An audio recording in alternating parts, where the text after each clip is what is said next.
Credit growth in India had been on slow track, even before COVID struck in 2020. With the onset of COVID-19 and associated lockdowns, things got worse. To salvage the situation, the Reserve Bank of India (RBI) on April 7, 2021, announced a series of measures to improve credit flow. These include 50,000 crore rupees liquidity support to NABARD, National Housing Board and Exim Bank. Loan limit for individual farmers has been enhanced from 50 lakhs rupees to 75 lakh rupees against pledge of agricultural produce. RBI has announced 6 months extension of priority sector benefit for banks lending to NBFCs. Extension of long-term repo operation LTRO scheme by 6 months has also been announced. While these measures are in right direction to add to supply of capital, there is a strong concern for lack of demand of it. The loan disbursement by banks and NBFCs is languishing at low levels. During financial year 20 to 21, liquidity was in abundance, but credit growth scored a 5.5% rise, which was its lowest annual growth level in the past 5 decades. Going by the past trends, year-on-year growth in non-food credit ranges between 10 to 14%. There is evidence that non-food credit started slowing down before COVID. Around February 2020, the growth registered was 7.90%. As of February 2021, it is 6.6% higher than a year ago. During 2020-21, growth rates have been understandably anemic. Indian agriculture is the only segment that fared well post-announcement of the nationwide lockdown in March 2020. The credit growth to agriculture has been accelerating since June 2020, when it was only 2.4% higher than the year ago.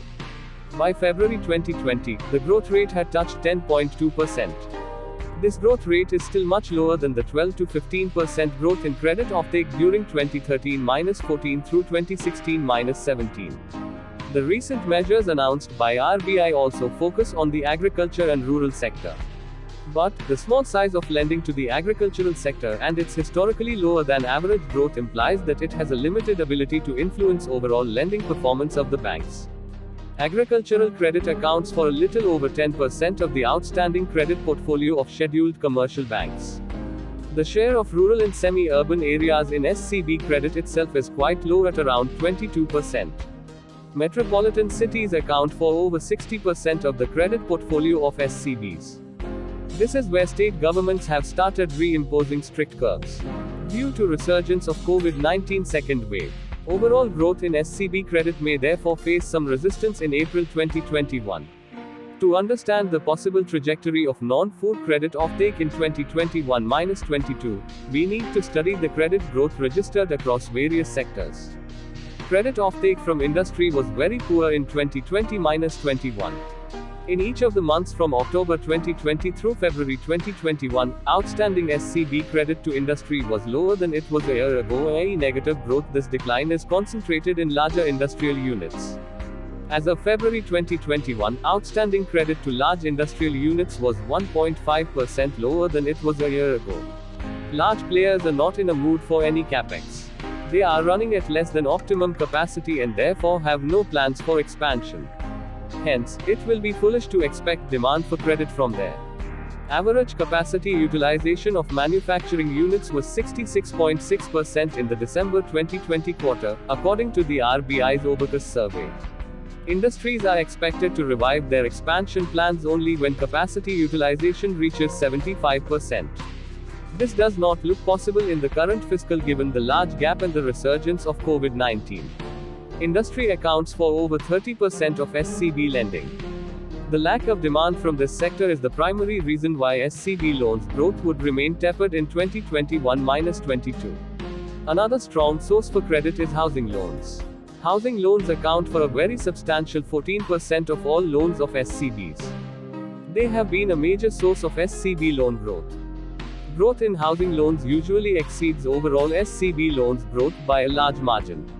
In 2020-21, growth in housing loans slowed down and its lead over total loans growth also shrunk. As of February 2021, housing loans were 8.5% higher than their level a year ago.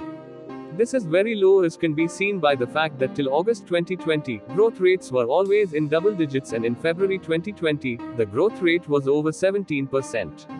Annual growth rates ranged between 13 and 19% in the past 5 years.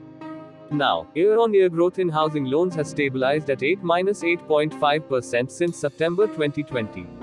The resurgence of COVID could make it difficult for this growth rate to climb back to double digits soon.